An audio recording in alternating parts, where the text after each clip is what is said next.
following announcement has been paid for by the Celtic World Order.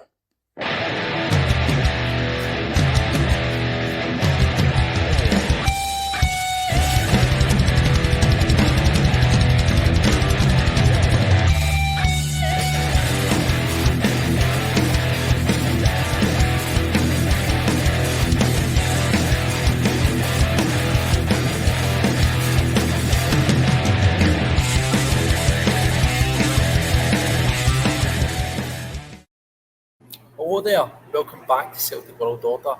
As always, I'm Steve O'Mar, and it's an absolute pleasure to have you join us here once again for this wee short news video where you're watching it as it dropped in the material time or further down the line. It's irrelevant because all that matters is that you are here, you're joining us on the channel, and you want to talk about Celtic because, let's face it, that's what we all live for, and that's all we want to talk about at the end of the day.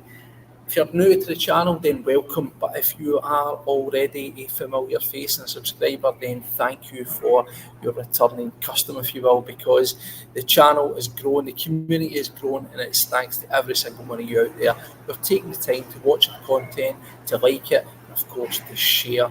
But if you are new, then you can help us out. It only takes 1 second to do, and it goes a long way. Make sure that you hit that bell icon, subscribe to the channel. That way, every time we go live or we put up one of these videos, you will get notified and you will not miss a beat.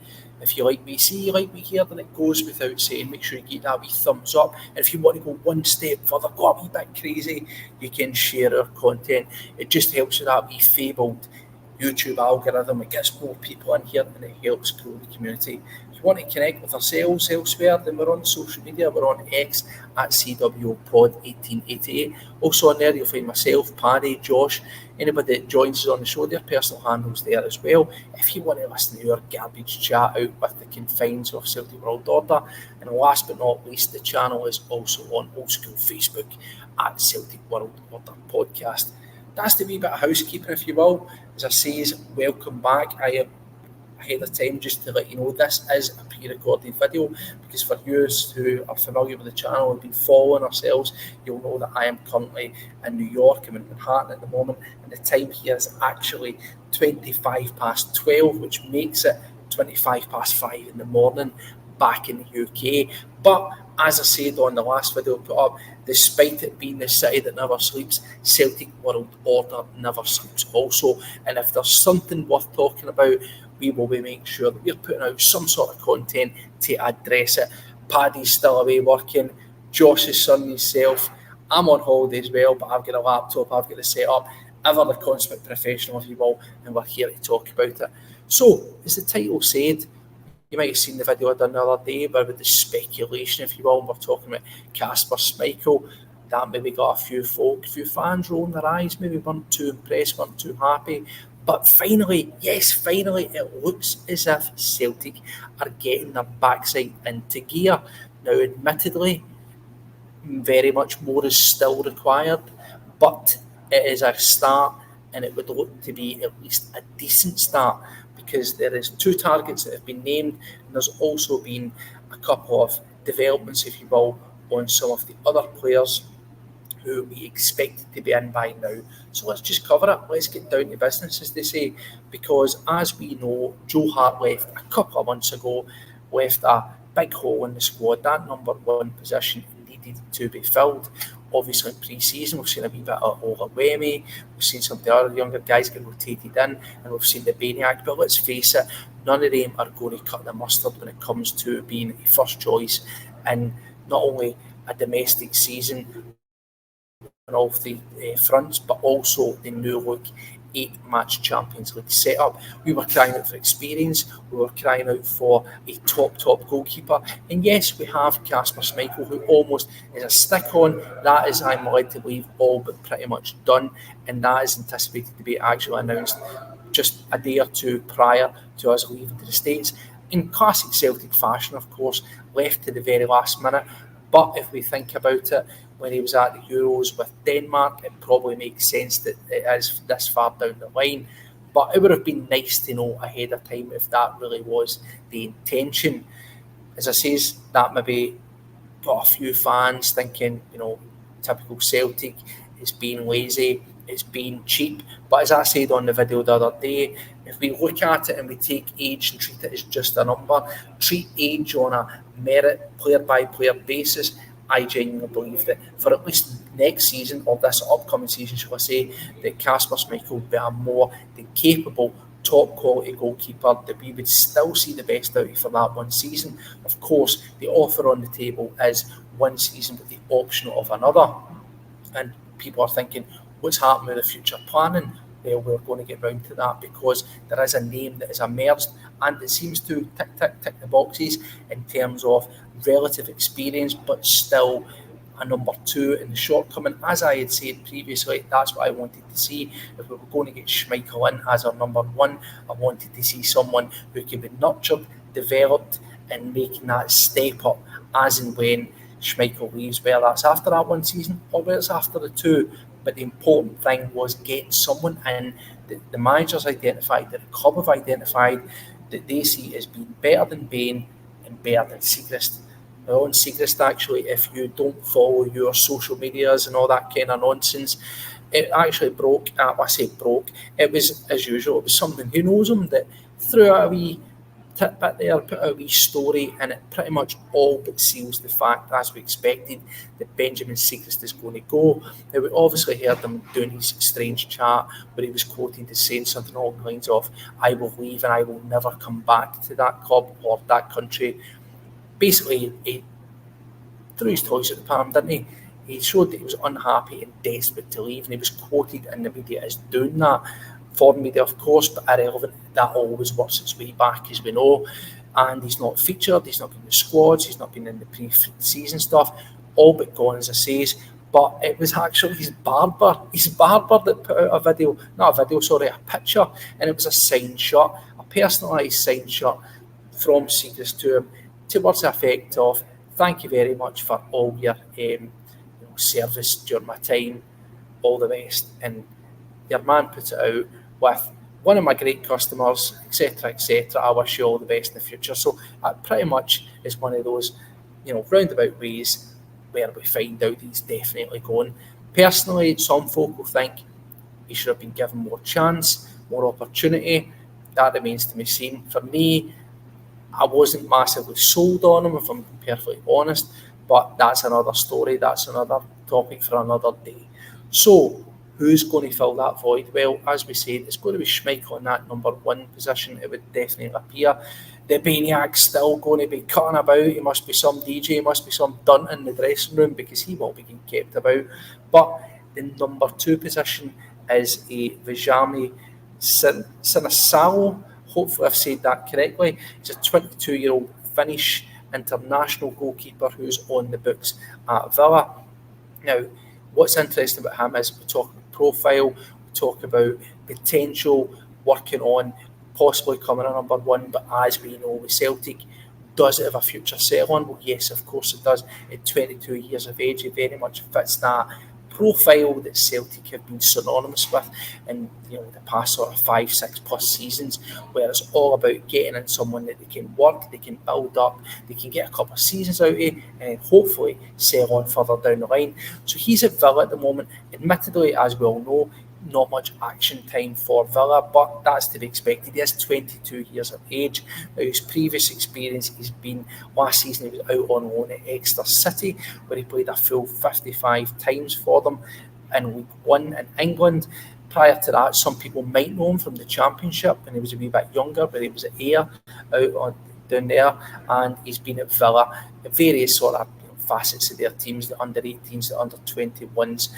In total, what do we know about him? Well, he's had 144 career appearances at all varying levels that he has. He's covered League One, he's covered the Championship with Ayr. He's actually had some game time in the FA Cup and the EFL Cup in England, and of course he's played in their reserve league, Premier League 2, which, despite what folk want to say about that, yes, it's not packed out with fans and you can't replicate that atmosphere, that sort of stress levels that you have with top football. It's still a very competitive league indeed. Some of the best players, the best prospects that eventually work their way in to big teams down there playing. So the standard is still very good. Maybe not on a par with obviously higher end Premier League and Scotland games, but certainly of a standard that is not his nose turned up at. Now, in terms of also, he's played 3 times at senior level for Finland, and prior to that, he's also had 37 caps for their unders between 21s down to 16s. So very much rounded there indeed. Now, case again, as I say, bear in mind I am in a hotel here. You might hear some chatting, you might hear some stuff, you might hear some that getting moved about. As I say, I'm stuck away out the back of the hotel here in one of the more quieter areas, so I do apologise if you hear some ambient noise or chatting or anything like that going on. But as I say, it's all about talking about Celtic, it's all about getting these out, and needs must, we've got to do what we've got to do. So going back to Sinisalo there, as I say, there's a couple of things that I thought were quite interesting here, and I pulled out. I know we don't overly labour stats too much here, but I know that some folk would like to know this. So I actually pulled up a profile on him in terms of his percentiles, whatever the hell that means, for his season at Exeter, where he played 4,522 minutes in total. Now, it's broken down into various areas, such as shot stopping, claiming, cross balls, etc., and then of course distribution. So in terms of his save rate percentage, he came in at 74% save rate of shots that were actually at him, and that equates to 77% of prevented goals, whatever that means. Again, just at face value, taking that completely at face value, that isn't too bad. He's pretty much at the top end there, and particularly being a young goalkeeper. Celtic, Brendan Rodgers, we play this style where we want to play out from the back. I know it gets you having your heart in your mouth at the best of times with some of our guys. Sometimes we just don't have the type of players to do it. Hopefully that's something we're going to address throughout the course of summer. But Sinisalo, what can he do with the ball at his feet? Well, in terms of his short to medium pass rates, he hits around about 71%. Accuracy of that is dropped to 60. Again, I'm not a statistician, I'm not great on these things, but that's it. His short to medium passes come in about 71, but his overall passing hits about 60%. And in terms of how accurate he is at the long balls, that's where it really drops down. It's about 22. But as I say, is anybody really into playing the long ball? I'm not surprised that that's not particularly accurate, and it's certainly not a tactic the Celtic do. We tend to only shell the ball if we get completely desperate. There's one area here that I thought was quite interesting, which was the aerial duels, which would be a combination of cross balls in the box, corners, where he's around the 57 mark. Now that isn't fantastic, but bear in mind he is 22, he's still very much learning his craft, and he's been out and done as much as he can to get first team football at varying levels. He's also broken into that Finland team with 3 senior caps, so he certainly has trajectory looks as if it's on the up rather than anything else, which is definitely a positive for it. Now if we come back to Kasper Schmeichel, and as we see with Joe Hart, having someone of that ilk, of that vast experience, that itself is where the development can also come in, because he'll be not only a sort of senior figure and a leader in the dressing room to all players, but when it comes down to that, as we know, the goalkeepers train individually and together as a wee group before getting into the larger game setups. He'll be able to mentor, he'll be able to show the ropes and impart some knowledge, some skill, and show what he does, best practice. And I'm pretty sure, like we've seen with Hart, he'll get the best out. The only difference is his Hart maybe had Seagrist and he had Bain, and they were more like their pals because they're a wee bit older and a wee bit felt more on an even par. With Sinisalo being so young, you've got to imagine Schmeichel, and particularly the manager, would be encouraging Schmeichel to want to take him under his wing and show him how it's done, if you will. So if that's going to be the game plan there, then I think that's actually a good one, and it shows a wee bit of forward thinking with Celtic. His contract actually expires in June next year, so it's a perfect opportunity to snap someone up who's wanting to get in the picture for first team football. As I said before, he's played in the FA Cup and the EFL Cup, so why not? I know that we as Celtic fans demand to win every tournament, every cup that we go into, but maybe that's the time for the manager to sort of bleed him early, make him maybe the the League Cup goalkeeper for talking's sake, or both cup goalkeeper, and try and get him weaned in so that if Schmeichel were to leave after one season, then he would be the natural successor and step up. But it looks as if we're doing something that I can't believe I'm saying this. It looks as if we've maybe got a wee bit of forward planning here, where we're trying to sow the seeds for a couple of seasons down the line. And certainly for me, yes, it's maybe not as exciting to some as some of the other names that we were getting linked with, as a first-team goalkeeper, say a Biginda or a Jensen, who were playing at larger clubs and they were going to command a high fee. Again, is it a cheapish option?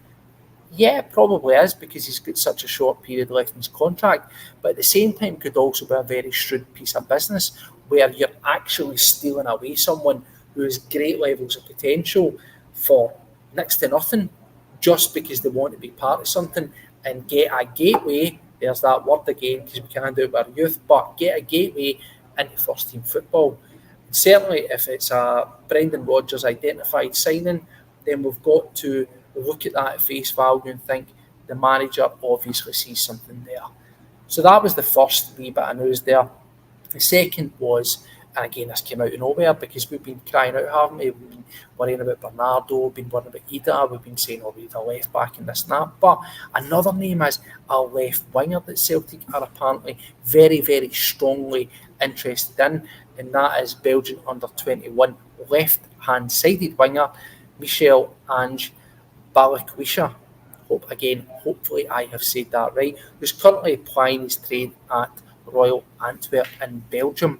So again, as I said previously, what do we know about this boy? Well, he's had 164 senior appearances in his entire career, with 34 goals and 18 assists. In his time at Antwerp alone, he's made the squad 126 times, but he's hit the park 124, so he's very, very much one of their key players.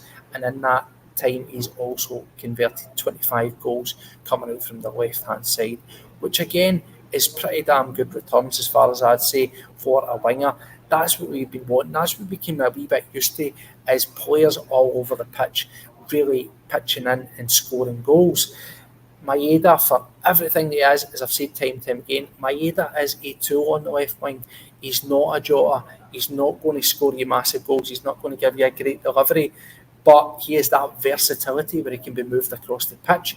But it's other guys, the likes of a Palmer, and I know, stop before you tell me, I'm very aware that his stats on paper, and I know I'm throwing stats at you, say, Steve, you're turning stats to me and then saying it doesn't matter. I'm just looking at stats here because I know nothing much of them other than what's written here. But what I will say is, with Palmer, yes, his stats were pretty decent, but as I've said time and time again, so he just needs to show a wee bit more, because if you took the games that he maybe scored that goal and or assisted, if you were to take that out of his game, his overall game, he still at this moment in time doesn't contribute enough, and that's really something that he needs to work on. But this is a character who looks as if he could fit right into the team with those kind of numbers. He looks, certainly again, YouTube's a great thing. It can make everybody look like $1 million. But certainly from looking at his highlight reel, if you will, he looks very direct. He looks pacey. He looks like he's got a bit of purpose. He likes to get down the byline. A wee bit more of that sort of traditional winger that we've kind of been a wee bit accustomed to. But of course, he can chip in with a threading a good ball and setting up and linking up play as well. He's got experience as well at Europe level, Europa League, Champions League as well. So again, ticking off some boxes there, knows what is expected there. Of course, when you come to see a team like Celtic, it's completely different gravy, because any expectancy levels that you have had, they are just ramped up to the nth degree. But again, on face value, it looks as if there's someone there that could really fit the bill and excite the fan base, which is something that we've been crying out for. But previously, being at Antwerp, he was also at Standard Liège, where he had 40 appearances and he put in 9 goals during his time there. As I say, he's a Belgian under-21, where he's had 10 appearances for the under-21s and scored 1 goal during that time. In terms of his contract, it expires in June 2026, so he's actually got about a year and a half left on his contract again, which is not a bad time for ourselves to position themselves and try and get that deal over the line. Apparently, the word is that we have made direct inquiries with them, and initial talks, if you will, dialogue are ongoing to try and work towards something. Again, if you look around there, take it with a pinch of salt. His market value is supposedly around about £7 to £8 million, but with a year and a half left on your contract, you could probably bring that down. So if we're talking, if you were asking me, again, this is just me sitting here surmising, I would probably imagine you're maybe talking around about the £5 million mark is realistically what you would maybe expect to pay for that. Who knows, maybe up to say £6 million. We did pay a pretty penny for the likes of Palmer and stuff, and if this is someone that we're really serious about, then that's something that we've got to do. We have the cash reserves, as I said in the video the other day. We really need to start spending that money and showing the intent. So in terms of that, that's the fresh faces, if you will, that have been linked with. It's always nice to be linked with new players that you've never really heard of, particularly as well the goalkeeper situation, because we always knew that we needed two goalkeepers. Myself, I've been crying out, I think that we need a left winger. I also think that we need another option on the right hand side. So if this is one that we're going down that route, then that's certainly something that I am all for, and I'm here for that, and that's what I want to see. The deals that we did expect, well, there's some good news there, because the word coming out of Portugal is that the Bernardo deal is all but done. They have agreed terms and they are ready to push that one forward. And as I predicted the other day, I think everybody expected it, but I did mention it the other day that we were expecting that to be done. If there was going to be a deal that was going to be done before going to America, it was going to be Bernardo definitely, and hopefully another, which then turned out to be Schmeichel. So it looks as if it's going in the right direction. And also with Adam Idah, the developments there are that suggesting that again is also one that is pretty much ready to go, oven ready, if you will. Celtic are putting the foot down, they're going all out, and it's somebody that they want to get in the door. So absolutely, we are moving in the right direction, because we know that we need a goalkeeper. It goes without saying. We need the striker, and we need other attacking options going into this new season. The more that we can get in before we hit American soil, the better. Hopefully, fingers crossed, we're going to maybe have 2 to 3, or at least whatever, and then a couple come over to join them. That would be excellent. In terms of other things that have happened, as we say, we've seen some confirmed departures. We've had he's away over at Genk. That's all but done. It came through as an undisclosed fee, but again, the understanding is that fee is, we've cleaned our nose on it, so it's about 3.5 million, with the potential to rise to around about 4 million with added incentives and bonuses. Again, that was, there's no guarantees those things happen. It's usually X amount of goals, X amount of appearances, international caps, performing in Europe, winning trophies. So there's various that could be, contributing to add-ons, and they're not always guaranteed. In terms of the manager and his, ruthlessness, if you will, as we've said, he's pretty much let guys know where they're going to be a part of the team or not. But it was interesting because two names that were mentioned, and I've got a direct quote here from the manager that we saw play a couple of times over the past two, in the pre-season, was Thiago Holm and Boston Wow, and he says directly, I think the two boys, referring to Holm and Wow, have talent, but I want more, a lot more. Talent's not enough. You can play in teams, but not in our team. So I think that's pretty positive to see. That's what I want to hear from a manager. I want Rodgers to be very direct. I don't want to put players under any false pretenses. I want that level of brutality. I want that level of honesty, because that's the only way that we are really going to push on. It's the only way these players are going to push on and get to know the standards expected and reach it. Boston Lyle was out at Fleetwood. Again, he looked as if he put in a very good performances in his time down there. Certainly was very well thought of, highly rated by their fans. But again, going down the lower tiers in English, but stepping up, playing in those sort of higher end SPFL games, and definitely the European, the Champions League stuff, it is completely different gravy. It's a proving ground. It's a developmental thing. I wouldn't be adverse to loaning him out in an ideal world, like we did with Kwon. Maybe if we can, get him out to a team in Scotland, ideally maybe in the Premier League. If not, the Championship. We've got Bruni down at Ayr. Maybe he'd be interested in him. We don't want to make Ayr the sort of dumping ground for our, try and see guys. But there's a link there. The manager and Bruni got on very well. Why not? See if there's some players that we could get them into a very competitive league. And we know the Championship is very, very competitive and has been for the past 3 seasons. And it's certainly a solid footing to get yourself on the way to, maybe proving your worth to fit in the Celtic, certainly for at least the domestic side of things. In terms of Thiago Holm as well, he was a guy that came to us with supposedly all this great promise. And again, not to write the guy off, in my personal opinion, I've never been blown away. I've never looked at him and thought, wow, that guy's really got something. He's maybe another guy that has came to Celtic and expected that he was going to be a shoe and he was going to be there. Maybe he's not completely up to speed with the expectations, the physicality. There's a difference between fit and being elite fit. Maybe he's not ticking those boxes. But the way the manager's speaking, he sees something in them, which is, yes, he obviously wants to keep them around. But I think you might see those guys get out on loan.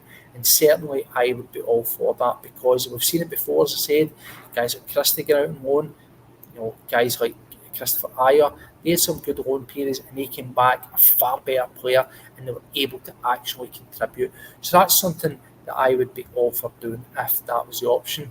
So anyway, that's it. That's all we've got at this moment in time. As I say, it's not a lot, but it is something.